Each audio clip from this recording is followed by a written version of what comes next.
எங்கள் தினசரி அப்பம்.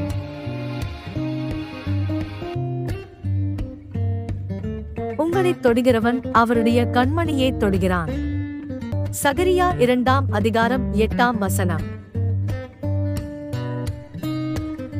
பிரியமானவர்களே, உங்கள் சத்துருக்கள் ஏராளமாய் பெருகி இருப்பதால் நீங்கள் சோர்ந்து கலங்கி போய் இருக்கிறீர்களா?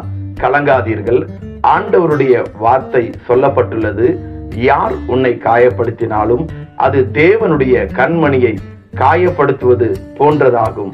யாரும் தேவனுடைய அனுமதி இல்லாமல் உங்களை தொட முடியாது. அப்படி தொட்டால் தேவனுடைய கண்மணியை தொடுவதற்கு சமம். எவரும் தேவனிடத்தில் நெருங்கி வர முடியாது. பிரியமானவர்களே, கலங்காதிருங்கள். நீங்கள் தேவனுடைய பார்வையில் விலையேற பெற்றவர்கள். ஆண்டவர் உங்களை தமது கண்மணியை போல காத்து கொண்டு வருகிறார். விசுவாசியுங்கள். உங்களோடு போராடினவர்களை நீங்கள் தேடியும் காணாதிருப்பீர்கள். ஆமேன்.